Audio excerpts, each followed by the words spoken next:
Hello and welcome to the solution of ISI M.Math 2023. So today we are discussing the objective paper. Let's get started with the question number 1. So question number 1 is from linear algebra and it's a quite an easy question with respect to the standard of ISI. The question is saying that if V be a vector space over R consisting of all polynomials with real coefficients, consider a subset W of all polynomials of degree 4. Mind it, we are considering the subset W as a consisting of all polynomials whose degree is 4. Which of the following statement is true? Statement 1 is saying that W is not a subspace of V. Second is saying that W is a subspace of V having dimension 5. W is a subspace of V having dimension 4. W is a subspace of V having dimension 3. Okay. So first question. First of all, what you need to observe that W consists of all the polynomials whose degree is exactly 4. Degree of Px is exactly 4. Okay.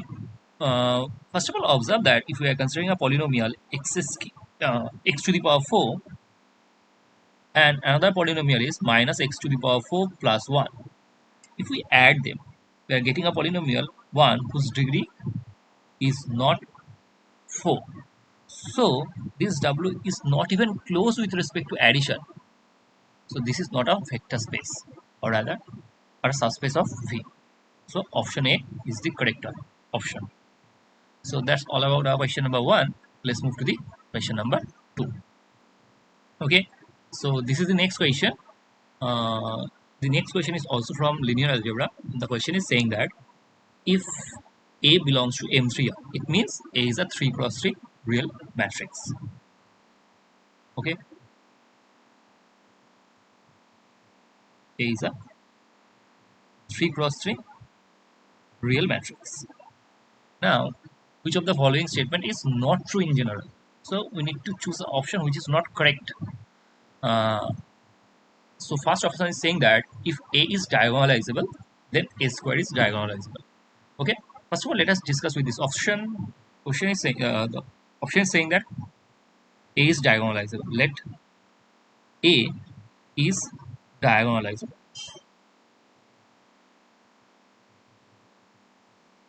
Okay. So we know that if a matrix is diagonalizable, then it has an eigenvector which is a basis of that vector space.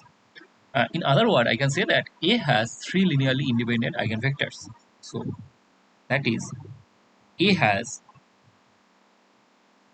3 linearly independent eigenvectors. Let us consider that eigenvector as to be x1, x2, x3, and the corresponding eigenvalues as lambda 1, lambda 2, and lambda 3. Okay, then I can say that A x1 equal to lambda 1 x1. Now let's try to find the value of A square x1. So A square x1 is A of x1. So that is A of lambda 1 x1. Now lambda is a scalar, so we can write lambda A of x1, that gives you lambda square x1. Now as lambda is an eigenvalue, it means as x1 is an eigenvector, it means x1 is non-zero, and so I can say that x1 is also an eigenvector of s square with respect to the eigenvalue lambda square, right? So in the same way, I can say that x2 and x3 are the eigenvectors of A. So x1, x2, x3 are the eigenvectors of S square, right? So my conclusion is x1, x2, x3 are the eigenvectors of S square. Now, as x1, x2, x3 are linearly independent, so S square also have 3 eigenvectors which are linearly independent. It means S square is also diagonalizable. So option A is correct. So for the time, but we are not concerning the correct option. So option A is not the correct option for us. Now let's move to the second option. Second option is saying that if A square is diagonalizable, then A is diagonalizable. Now let us take an example.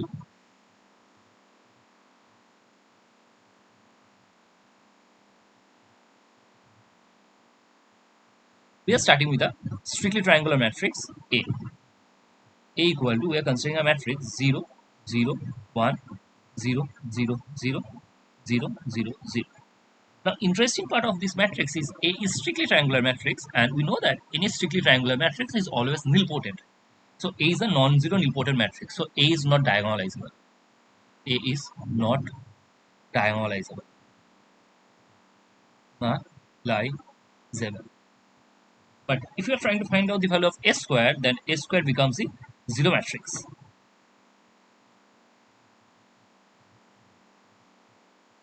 And which is a diagonalizable matrix. So if A square is diagonalizable, then A may not be diagonalizable. So option B is not the correct option. So but for our purpose, option B is our required option. Okay, so we got our correct option, although I'm discussing the other two options as well. So the third option is saying that there exists a polynomial of degree 3 such that PA is the zero matrix. It is very easy. If we know that A is a 3 cross 3 matrix, then A will satisfy by Cayley-Hamilton theorem. A satisfies its characteristic polynomial, and characteristic polynomial of A is the polynomial of A of degree 3. So there exists a polynomial. So option 3 is a correct option, as well as if and as A is a 3 cross 3 matrix, so characteristic polynomial of A is a polynomial of degree 3, and we know that any polynomial of degree 3, any real polynomial of degree 3 has at least a real root. So option D is also correct. So our record option is option B. So that's all about our question number 2. Now we'll move to the question number 3. Question number 3 is saying that W denote the vector space R consisting of all polynomials of degree less than equal to 6 with real coefficients. Let D such that W to W be a linear transformation defined by dp. D of the polynomial P is equal to dp dx. It means they are just derivating that polynomial. Now they are saying that which of the following statement is correct. First is option A is saying that D is invertible. Now we know that a linear transformation is invertible if and only if its kernel contains only zero vector. But observe that if we take a constant polynomial P, then d dx of that constant polynomial C is equal to 0. So any non-zero constant polynomial is also belongs to the kernel of D. So it is very immediate that D is not an invertible polynomial, invertible linear transformation. Option A is not the correct option. So let's move to the option B. C and D asking the rank of D. We know that by rank-nullity theorem, dimension of card D plus dimension of IMD, this is equal to the dimension of V, right? Here we are vector space is W, so dimension of W. Now dimension of card D plus dimension of IMD is the rank of D. Rank of D equal to dimension of V. So we need to find out kernel of this linear transformation D. So let us take a polynomial P x equal to a0 plus a1x plus a2x square plus a6 x to the power 6 belongs to the card D. Then dp dx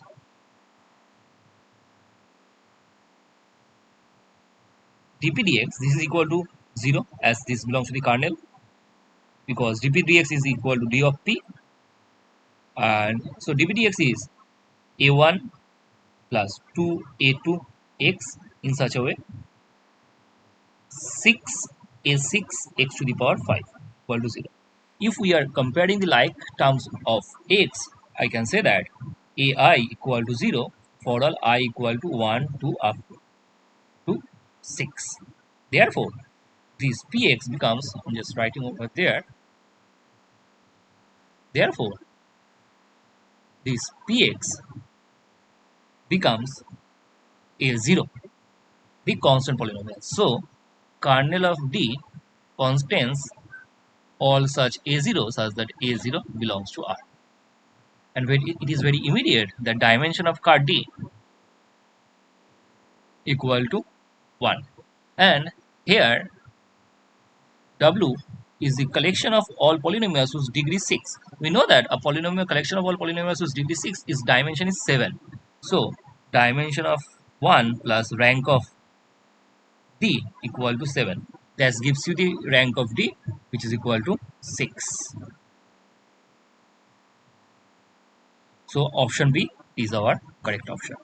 So that's all about our question number 3. Now let us move to the question number 4. Okay, so this is our question number 4, and question number 4 saying that V be a finite dimensional vector space and P such that V to V be a non-zero linear transformation such that P squared equals to P. So P squared is equal to P. It means P is an idempotent linear transformation. Which of the following statement is not true in general? So again I need to find out the wrong option. So for this, let us start with the question option A. So option A is saying that kernel of P intersection kernel of I minus P, this is equal to 0. For that, let us choose a vector alpha belongs to car P intersection car of I minus P.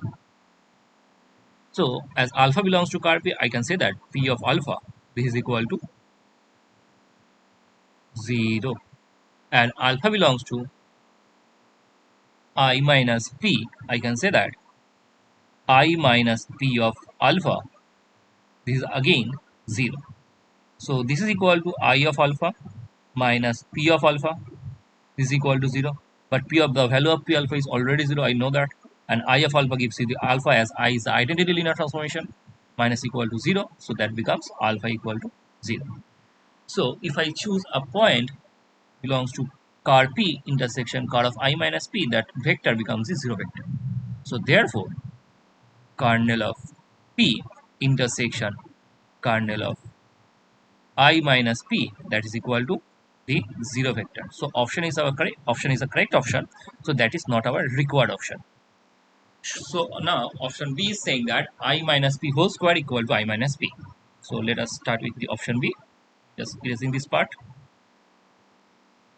I minus P whole square,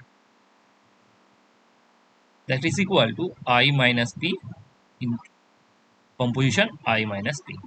By using distributive law, I can write it I negative P plus P square. Now P square equal to P, I know that. So let us write I negative P plus P. So cancelling this to P and P, that becomes I minus P. So I minus P whole square is also I minus P. So option B is the correct option, which is not our required option. Here you also need to observe one more thing, that if P is an idempotent linear transformation, then I minus P is also becoming an idempotent linear transformation. These are immediate corollary of this problem. Okay. Now let us move to the option C. Option C is saying that kernel of P equal to I minus P V. So option C is saying that car of P is equal to I minus P of V. So for that, let us choose a point beta from I minus P of V from the right hand side. Beta belongs to I minus P of V. So I can say that therefore beta is equal to I minus P of alpha for some alpha belongs to uh, V. So I can write it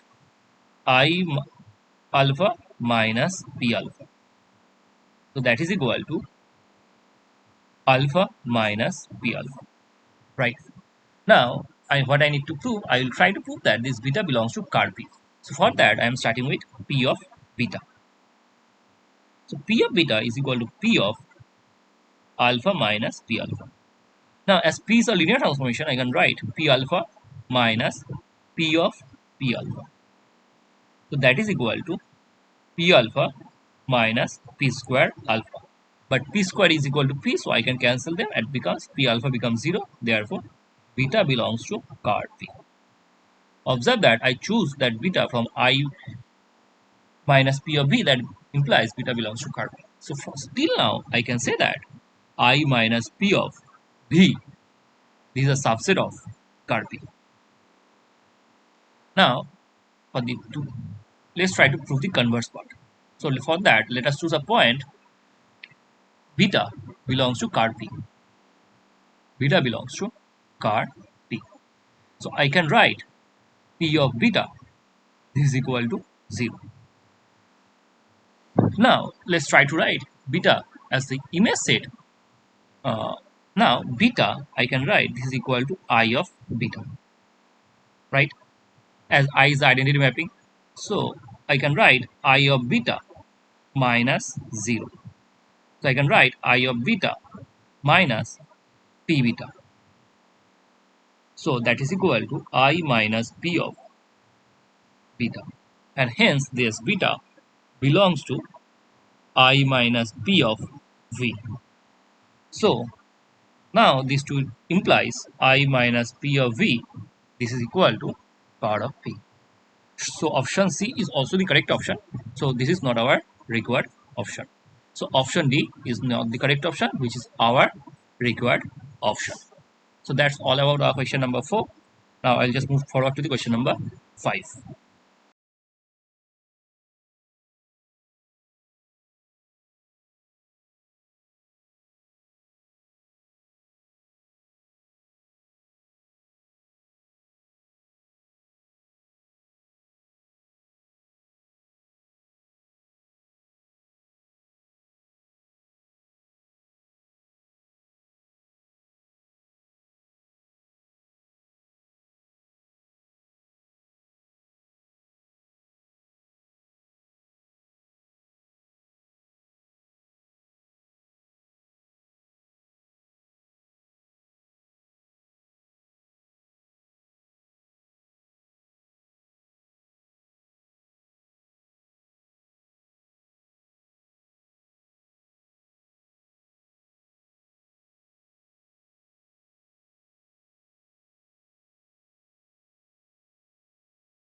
Now let us discuss the question number 7, that is saying that W is a collection of all 4 cross 4 real matrices whose rank is less or equals to 3. So W is equal to all such A belongs to M4 R such that rank of the A is less or equals to 3. Now, so we need to mark the correct statement. So statement 1 is saying that W is not closed under scalar multiplication. So let us choose an element A from W. So if I am writing the rows of A as lambda 1, lambda 2, lambda 3 and lambda 4, where each lambda I is an element of R4. Now as A belongs to W, I can say that rank of A is less or equals to 3. So I can say that A has at most 3 linearly independent rows. Let us consider that lambda 1, lambda 2, lambda 3. Now, if you are multiplying A by a scalar, if you are multiplying A by some k, so that becomes k lambda 1, k lambda 2, k lambda 3, and k lambda 4. Now, observe that again this k into lambda 1 can have at most 3 linearly independent rows. Otherwise, A could have 4 linearly independent rows. So, again, can have at most 3 linearly independent rows. So, the rank of k is again can be at most 3. So option A is not the correct option. Now let's move to the option B, where I say that B and C belongs to W, then B plus C belongs to W. It is quite easy that this is not in general true. If you are choosing a element of W as 1 0 0 0 0 1 0 0 0 0 0 0 again 0 0 0 0. So this is an element of W as its rank is 2, and if you are adding this matrix with the matrix 0 0 0 0 0 0 0 0 0 0 1 0 and 0 0 0 1, if you are again this is an element of W, this is an element of W, if you are adding them, that becomes the 4 cross 4 identity matrix whose rank is 4. So this may not be true, and hence option B is not the correct option. See that if option B is not the correct option, as this is not close with respect to the multiplication, then option D must be the correct option, as this is saying that W is not a subspace of M4 or 4R. Okay, so that's all about the question number 7. Now let's move to the next question. Okay, now move to the question number 8. Question number 8 is saying that for any positive integer R and N, well, R is strictly less than N, and P denote the n cross n matrix. P is the matrix defined by I R 0 R cross n minus R 0 n minus R cross R and 0 n minus R cross n minus R. This is the matrix P. Okay, so and V is the collection of all such H belongs to M n R such that HP H equal to HP plus PH equal to H transpose. Okay, and we need to we need to find out the dimension of V. Now, interestingly, we're just going to solve this question by hit and trial method, and we'll eliminate the options. For that purpose, I'm just choosing an element P as 1 0 0 0 1 0 0 0 0. So observe that first of all, for this matrix P, the value of n is 3 and the value of R this is equal to 2. As you can write it, this is a 2 cross 2 identity matrix. Okay, now H, I'm just considering a general H. H equal to, this condition is saying that H is a symmetric matrix. So I'm just writing H like A11, A12, A13. Again, that would be A11, A12 as H is a symmetric matrix, A22, A23. That would be A13, that would be A23, that would be A33. These are our H's. Now let's try to find out pH. pH that gives you 1 0 0 0 1 0 0 0 0. These are P, and let's calculate the value of, let us write the H. A11, A12, A13, A12, A22, A23, A13, A23, A33. Now, if you are multiplying these two matrices, what you would get, this row with this column gives you A11, this row it gives you column, this gives you A12, and that would give you A13. This gives you A12, A22, A23, and this gives you 0, 0, 0. So this is what our matrix PH is. Let's try to find out HP.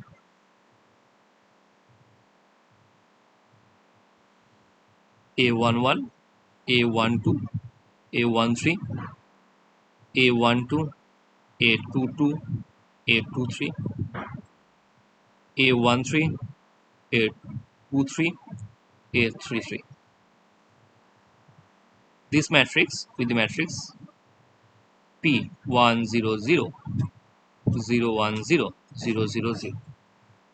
So if you multiply these two matrices, this row with this column gives you A11, this row with this column gives you A12, and this row and this column gives you 0. Again, that would give you A12, A22, 0, A13, A23, 0. Right?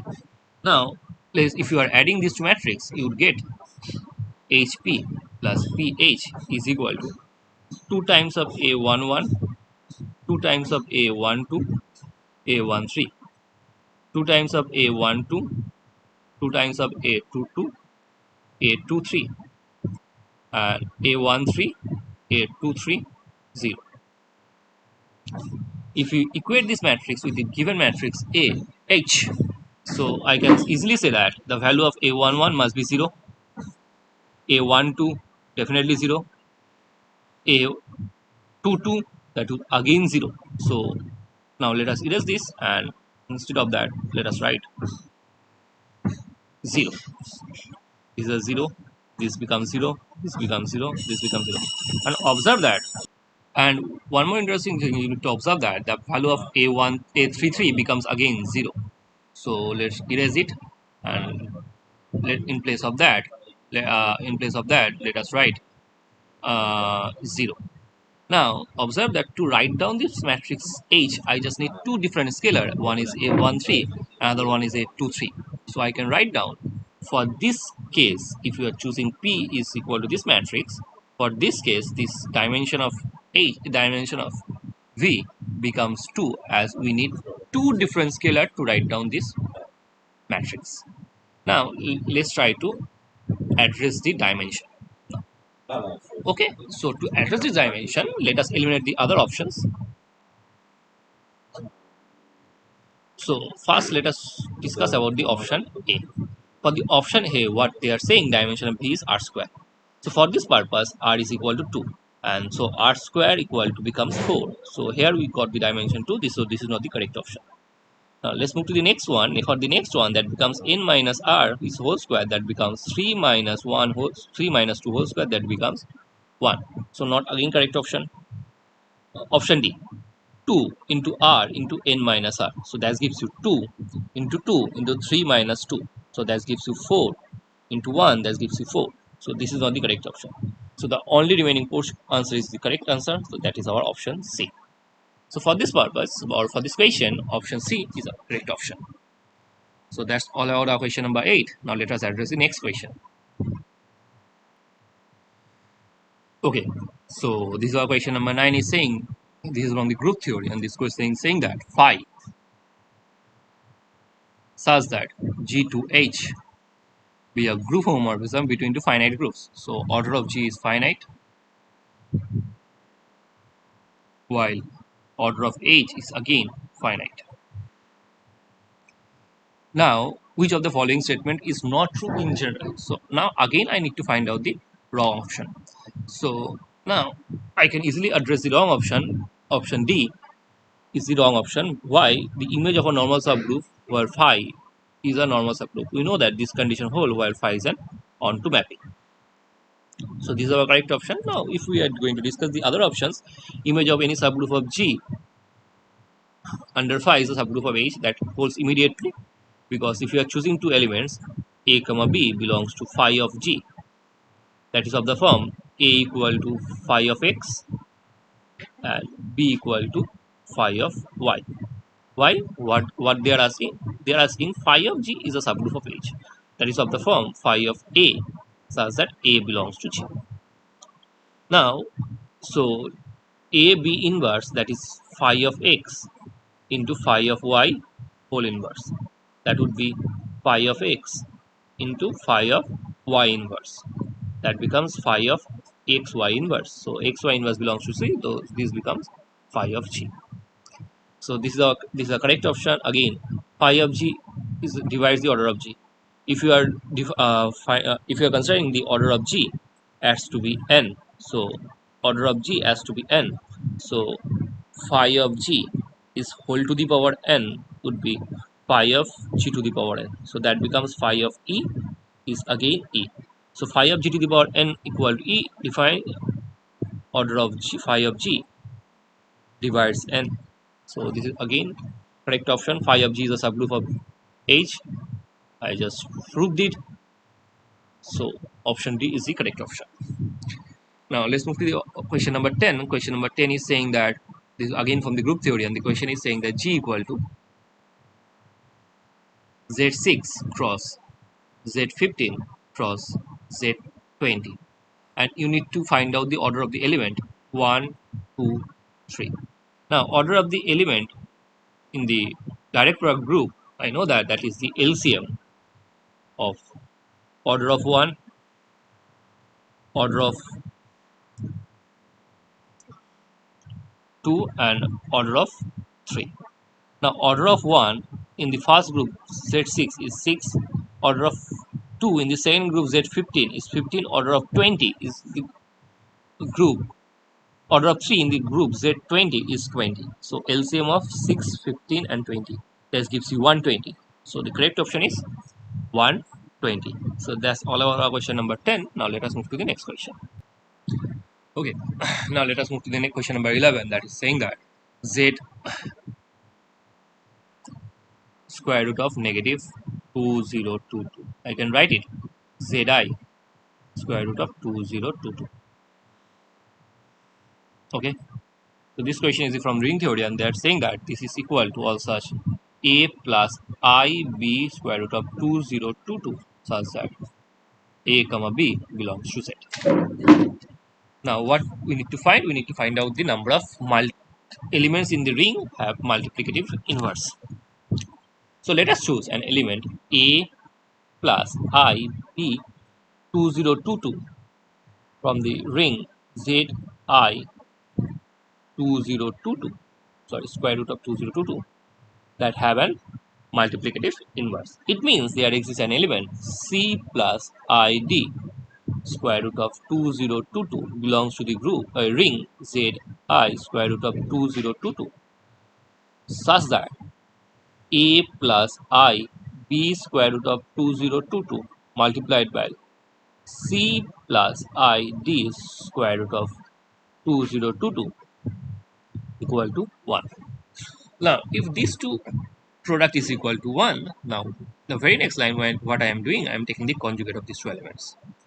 So a plus I b square root of 2022 is bar into C plus I d square root of 2022 is bar, that becomes the 1 bar, which is equal to 1. So it is implies a minus I b square root of 2022 multiplied by C minus I d square root of 2022, that gives you 1.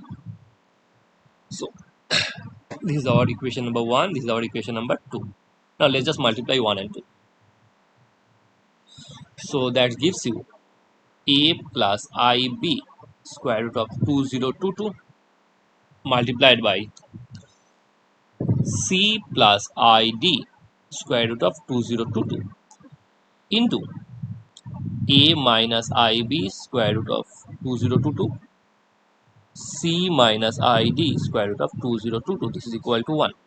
Now, if you multiply them, that would becomes a square plus 2022 b square into c square plus 2022 d square, that's equal to 1.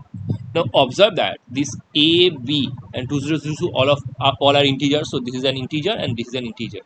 Now this product of two integers is equal to 1, and what you also need to observe that this is a positive integer, so this is a positive integer. So product of these two positive integers would be 1, is if and only if I can write a square plus 2022 b square is equal to 1. Otherwise, it is not possible. Otherwise, this another integer becomes a fraction or a negative number. So now this is equal to 1. Now observe that this is a positive integer and this is a positive integer, and sum of these two positive integers is 1. So this integer must be 0. Otherwise, if its integer is non-zero, so this value must be more than 2022. So this implies a squared is equal to 1. So the possibilities of a is equal to plus minus 1. So the only value is either the only units are either plus 1 or minus 1. So there are exactly two elements in this ring which has multiplicative inverse. So that's all about our question number 11. Now let us move to the next question, question number 12. Let's solve the question number 13. Question number 13 is from ring theory, and that is saying that R be a commutative ring with unity and AB belongs to R. Consider the ideal I equal to ideal generated by the elements A, B, where AB are two elements of R. We need to check which of the following is not true in general. So we'll have to check the wrong option. Okay, so for that, first of all let us discuss the option A. So option A is saying that I is equal to ideal generated by A minus 5B, B, and A equal to A, B, ideal generated by A, B equal to A minus 5B, B. Okay, first of all, what you need to observe that if I is an, if suppose J is an ideal that is generated by an element B, and K is an ideal that is generated by an element H. If I am able to show H belongs to J, if I am able to show H belongs to J, then I can conclude K, the entire ideal, is a subset of the J. How I can conclude it? If you choose an element X belongs to K, that is of the form X equal to H into Y. Right? Now, as H belongs to J, then multiple of H also belongs to J. That belongs to J. Hence, K is a subset of J. Right? So, if I am able to show the generator element is the member of J, then I can say that entire ideal is a subset of J. Okay, now let's come to the problem. To show that these two ideals are same, it is sufficient to show, first of all, it is sufficient to show A minus 5B, B belongs to I, that is ideal generated by A, B. Then I can conclude ideal generated by A minus 5B, B is a subset of ideal generated by AB. And in the next case, what I need to show, ideal generated A, B is element of ideal generated by A minus 5B, B. Then I'll conclude that ideal generated by A, B is a subset of ideal generated by A minus 5B, B. And combining these two, I would say that these two are same. So my target is to show that A minus 5B and B belongs to ideal generated by A, B.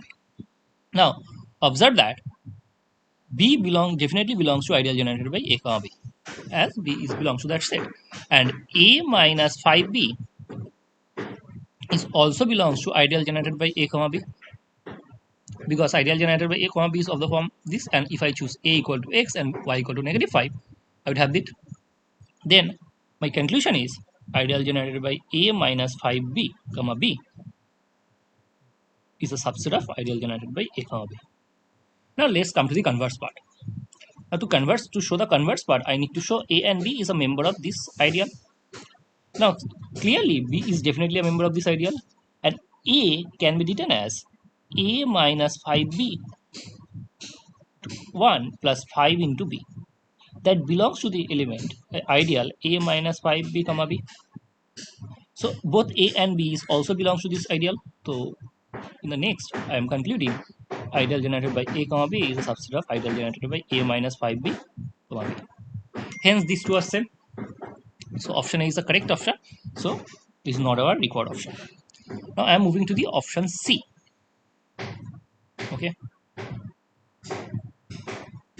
Let us discuss the option C.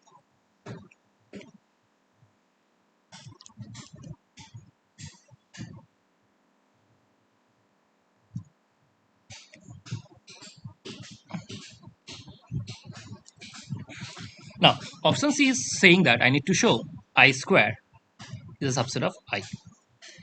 Now as I is an ideal, if you choose two elements a comma b belongs to I, then I square is the I square is of the form, if you choose an element x belongs to I square, that is of the form summation I equal to x equal to is of the form summation I equal to 1 to n ai bi, that is a1 b1 plus a2 b2 up to an b, right? Now observe that each ai and bi are the members of I by the definition of I square. So this product is a member of I, and the sum is a member of I. Is the ideal? So this belongs to I, and hence I square is a subset of I. So this is again a correct option, which is not our required option. Let's move to the option D. Option D is saying that I plus I is a subset of I. Is equal to I, right? I is equal to I. Now let us choose an element from I plus I. Let x belongs to I plus I. Now the definition I can write x equal to p plus q, where p belongs to I and q belongs to I, right? Now as this p and q belongs to I, then p plus q also belongs to I by the definition of ideal. So I can write this is a subset of I, and hence I plus I is a subset of I. And observe that if you choose an element p belongs to I, you can write it p equal to p plus 0, where 0 is the element of I and p is an element of I, hence that belongs to I plus I. So this is again a correct option, which is not our required option. So our correct option is option B. Rather, our required option is option B. So that's all about our question number 13. Now I'll just go into the next question. Let's address it. Okay, so this is our question number 14. This question is from the number theory. And this is a quite easy question. And the question is saying that if P be a prime and K belongs to a natural number, then K naught denote the equivalent class of K. Sorry, K bar is denoting the equivalent class of K in the field ZP. Then in which of the cases the following linear equation has a unique solution? So the system is 10 bar x plus 5 bar y, that is equal to 8 bar, and 3 bar x plus 12 bar y, that is equal to 11 bar. Okay, now first of all let us consider the case P. Now when k equal to P, let's see how this equation is going to reduce.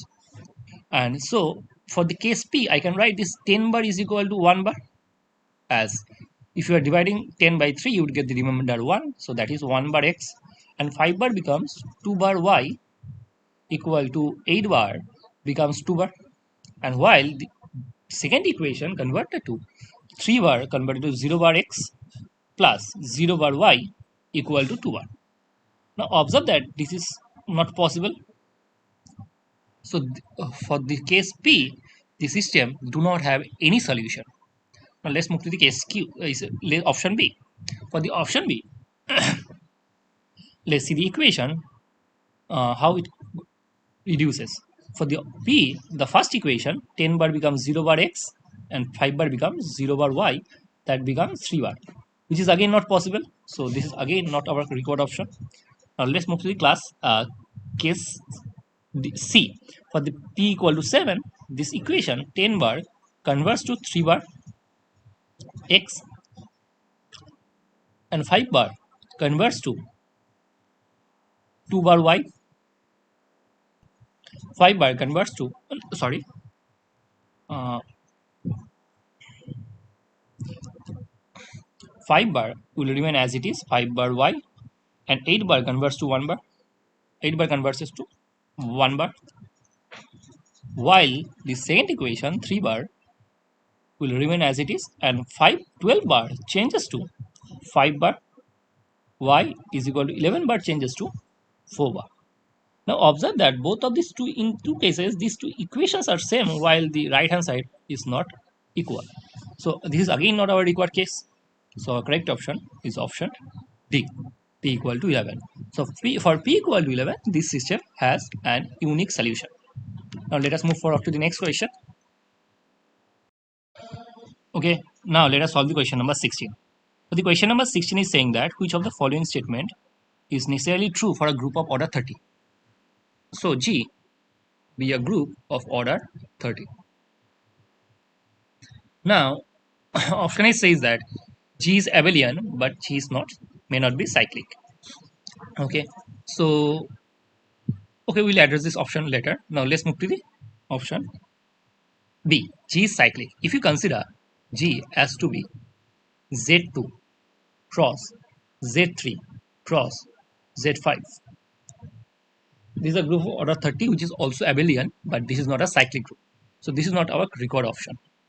So option C is saying that G cannot have a more than 7 subgroup of order 5. Now order of G is equal to 30. That can be written as 2 into 3 into 5. Now, so any group of order 5 is a Silo P subgroup. And number of Silo 5 subgroup is 1 plus k into 5, while this is going to divide the remaining part 6. Now, so for k equal to 0, it is dividing this value, and for k equal to 1, this is also dividing this value. But for k equal to 2, this is not going to divide. So the number of Silo 5 subgroups can be either 1 or 6. So number of Silo 5 subgroups cannot be more than 7. So option C is our correct option. Now let us address the question number 17. Question number 17 is saying that the number of total number of subgroup of Z2 cross Z2 cross Z2. Z2 cross Z2 cross Z2. But this is a group of, if you are considering this as to be G, this is a group of order 8. Order of G equal to 8. Now observe that this is a group, abelian group. As this is an abelian group, and by Cauchy theorem we know that for each divisor there are subgroup of G. Now let us address the elements of G. Okay, first element is 0, 0, 0. Second element is 1, 0, 0. Then 0, 1, 0. 1, 1, 0. 0, 0, 1. 0, 1, sorry.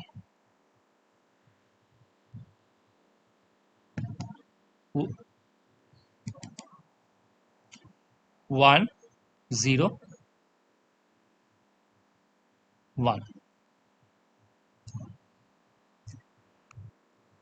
0, 1, 1, and 1, 1, 1. So these are the 8 elements of G. Now observe that each element, if you are considering this element as alpha, if you are considering the H1 as alpha into the identity element 0, 0, 0, that forms a subgroup of G. In such a way, you can construct total 7 subgroup of G, which is of order 7 or order 2. Okay. Now let's move to the subgroup of G of order 4. Observe that these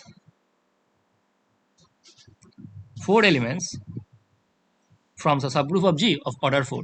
In such a way, these 4 elements is also from a subgroup of order 4. In such a way, again, you can construct 7 subgroup of order 4. And there exists one subgroup of order 8 and one subgroup of order 1.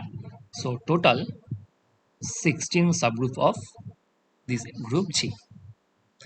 So this is our question number 17. Now let us address the next question, question number 18. So question number 18 is from the power series chapter, and the question is saying that summation a n x to the power n is a power series and whose n is given by 3 plus minus 1 to the power n is by 4 to the power n is whole to the power n. We know that the radius of convergence of the power series is n to the power m sub mn to the power 1 by n. Now, so let us calculate that n to the power lim sub n to the power 1 by n, right? So for this, what I am first calculating, I am calculating limit a 2n is whole to the power 1 by 2n. So that becomes 3 limit 3 plus 1 by 4 is whole to the power n is whole to the power 1 by 2n. So that gives you 1, and limit a 2n minus 1 is whole to the power 1 by 2n minus 1. So that becomes limit 3 minus 1 by 4 is whole to the power 2n minus 1 is whole to the power 1 by 2n minus 1. That gives you 1 over 2. So lim sub is 1, right? So its radius of convergence is definitely minus 1 to 1, but now I need to check the endpoints. So now for n equal to for x equal to 1. Now for x equal to 1, this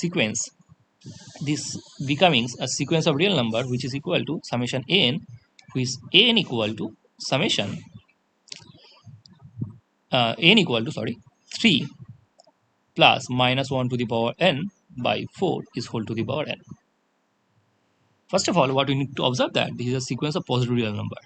And if this series is convergent, then the limit of, we know that if a series is convergent, then the limit of this nth term is 0. But this limit does not exist. So this is not convergent for x equal to 1. Now let us move to the x equal to minus 1.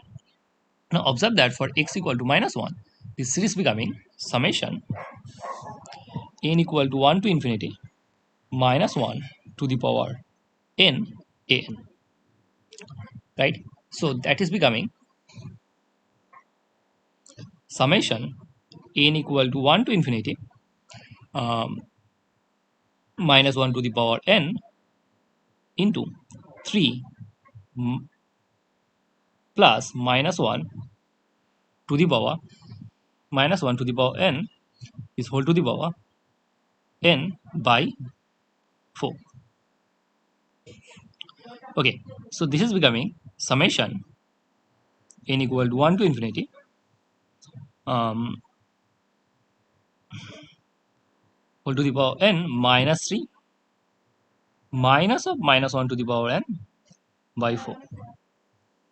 Again, if we need to construct two cases, well, we'll be able to show that this for positive value, for even number and odd number, these series are giving to fixed values, so which is definitely divergent. So radius of convergence is minus 1 to 1, is open interval minus 1 to 1, and hence this series is convergence if and only if x belongs to minus 1 to 1. Now let us move to the next question. Okay, question number 19 is from the chapter sequence, and the question is saying that we need to calculate this limit 'n tends to infinity 2 to the power 2n plus 3 to the power 2n by 6 to the power n is whole to the power 1 by n. Now observe that I can write it, rather I can rewrite it as limit n tends to infinity 4 to the power n plus 9 to the power n by 6 to the power n is whole to the power n. Sorry, 1 over n, right? That can be written as limit n tends to infinity 2 over 3 is whole to the power n plus 3 over 2 is whole to the power n is whole to the power 1 by n. Now, so interestingly, this sequence is going to converge at 3 over 2. Why? Now let me give you a very more general proof. If limit n tends to infinity, a to the power n plus b to the power n is whole to the power 1 by n converges to b when a less b less than 0. It means if a and b both are positive numbers, and if b is more than a, then this sequence is going to converge at the point b. Now let me show you how. Observe that I will going to use sandwich theorem. So for this, I know a is less than b. Then a to the power n is less than b to the power n. That would imply a to the power n plus b to the power n less than 2 times of b to the power n. That would imply a to the power n plus b to the power n is whole to the power 1 over n is less than 2 to the power 1 by n b. Right? Now, what again you need to observe that. Okay, so that would imply limit n tends to infinity, a to the power n plus b to the power n is whole to the power 1 by n less or equals to limit n tends to infinity 2 to the power 1 by n to b. That converges to 2 to the power 1 by n converges to 1, so that converges to b. So this limit is less or equals to b. Now observe that a to the power n plus b to the power n is whole to the power 1 by n. What I am going to do, I am taking b to the power n common. That would become a to the power n by b to the power n plus 1 is whole to the power 1 by n. Now I am taking b out, so that becomes a by b is whole to the power n plus 1 is whole to the power 1 over n. Now observe that 1 plus a by b is whole to the power n is greater or equal to 1. Now if you multiply both sides by b into 1 plus. Now before multiplying both sides by b, from the next line you can write, from the next line what you can write, let's just erase it. Okay, from the next line you can write a 1 plus a by b is whole to the power n is whole to the power 1 over n, which is greater or equal to 1. Now let's multiply both sides by b 1 plus a by b is whole to the power n whole to the power 1 by n greater or equal to b. Now if you are taking limit both sides, that would imply limit n tends to infinity b into 1 plus a by b is whole to the power n, that's whole to the power 1 over n, that is greater or equal to b. So this limit is less or equals to b, a greater or equal to b, as well as this limit is less or equals to b. Hence this sequence is going to converge at b. Now observe that for these two cases, for these two terms, 3 by 2 is more than 2 over 3. So that converges to 3 over 2. That is our option D. So that's all about our question number 19. Now let us move to the next question. Now let us solve the question number 20. Question number 20 is saying that if alpha belongs to 0 to 1 and xn be a sequence, then I can write what I can write. They have given us a sequence xn equal to 1 plus 2 to the power alpha plus dot dot dot dot dot n to the power alpha over n to the power alpha plus 1. Oh, sorry, that is not alpha, that is a. Xn equal to question number 20. This is from this chapter sequence again, and that is saying that you need to find out the limit of the sequence, limit n tends to infinity 1 plus 2 to the power alpha 2 to the power a plus dot dot dot n to the power a over n to the power a plus 1. So that can be written as limit n tends to infinity 1 plus 2 to the power a plus n to the power a by n to the power a into 1 n. That can be written as limit n tends to infinity 1 by n into 1 by n to the power a plus 2 by n to the power b a to the power a dot dot dot n by n to the power a. That can be written as limit n tends to infinity 1 over n summation n equal to 1 to n, sorry, r equal to 1 to n, r by n is whole to the power a. You know that that can be converted into limit integration limit 0 to 1 x to the power a dx. That gives you x to the power a plus 1 by a plus 1 from 0 to 1. Now, from this purpose, I am just considering a as to be an integer. It means 1. So that gives you 1 by a plus 1. So for this, remaining options are incorrect. So option C is the correct option. Now, so that's all about our question number 20. Now let us move to the next question, question number 20. Now let us address the question number 22. Question number 22 is saying that n equal to n is a sequence where an is given by n by 2n plus 1 sine 2 pi over 3 n. Now we need to calculate the limit or lim sum. Observe that as here the denominator is 3, I need to consider 3 cases. I need to find out the limit of a 3n, a 3n plus 1 and a 3n plus 2. These 3 cases. Now let us first find out the value of a 3n. A 3n. So that would be 3n by 6n plus 1 sine 2 pi by 3 into 3n. Cancelling them, that would become 3n over 6n plus 1 sine 2n pi. And we know that the value of sine 2n pi equal to 0, that is equal to 0, that tends to 0 as well as n tends to infinity. So we have calculated one subsequential limit that goes to 0. Now let us move to find the another subsequential limit. So that is a 3n plus 1. So that is 3n plus 1 over 6n plus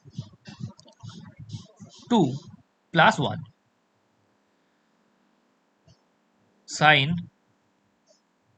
2 pi over 3 into 3n plus 1. That becoming 3n plus 1 over 6n plus 3 sine 2n pi. So that becoming 6n pi by 3 plus 2 pi by 3. Right?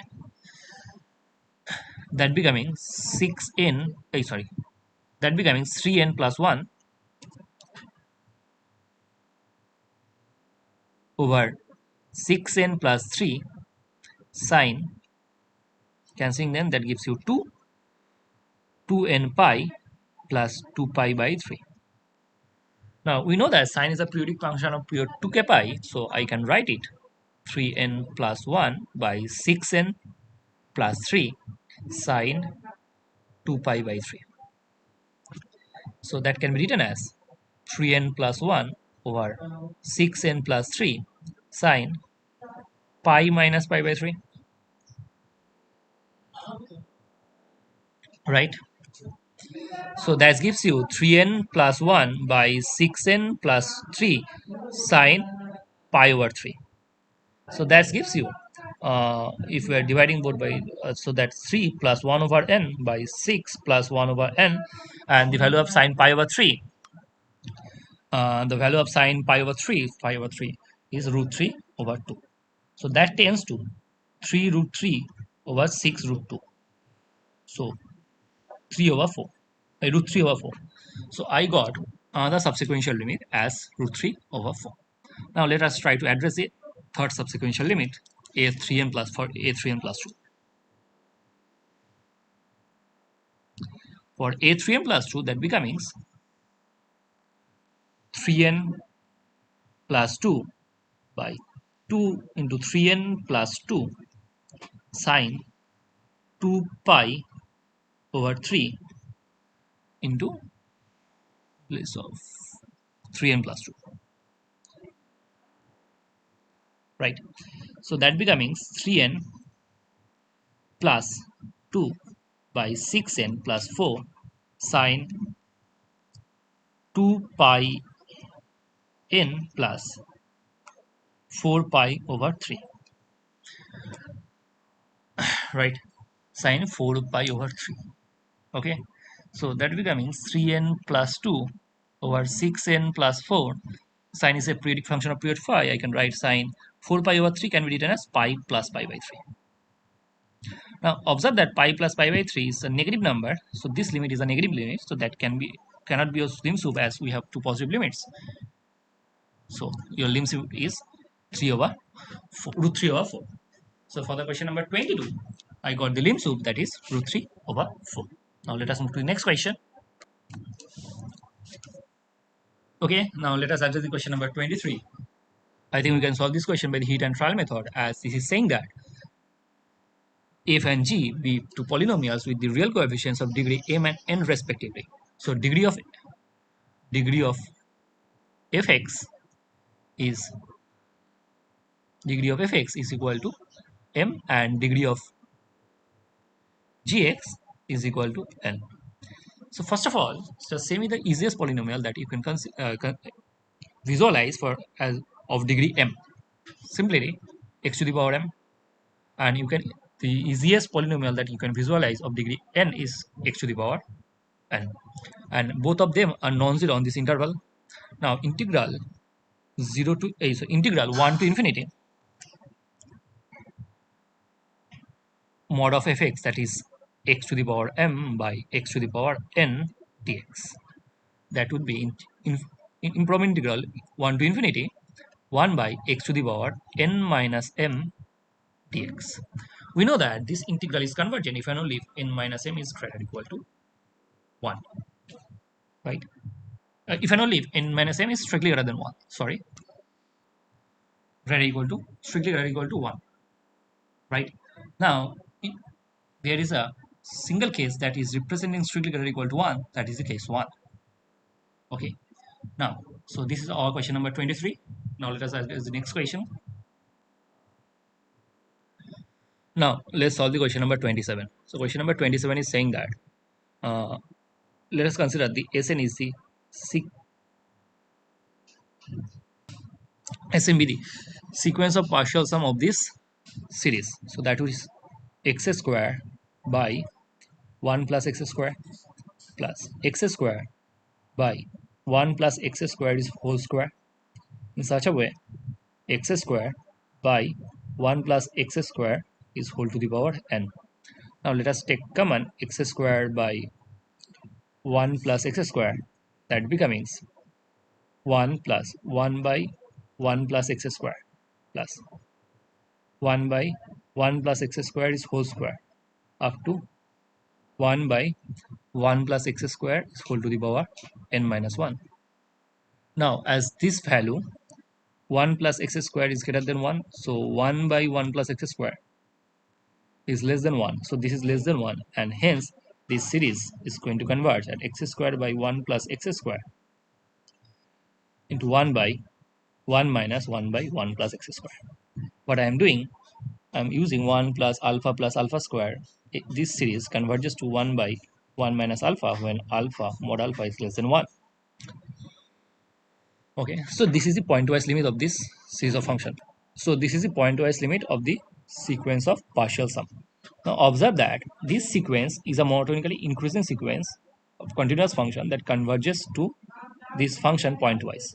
And if you are considering a compact interval AB of R, then by Dini's theorem I can say that is converges uniformly to the function to this function on each compact interval by using Dini's theorem. So option D is our correct option. As Dini's theorem says that if you have a compact domain and a monotonically increasing sequence or monotonically decreasing sequence that converges to a function pointwise becomes a uniform convergence. So by Dini's theorem I can say that option D is our correct option.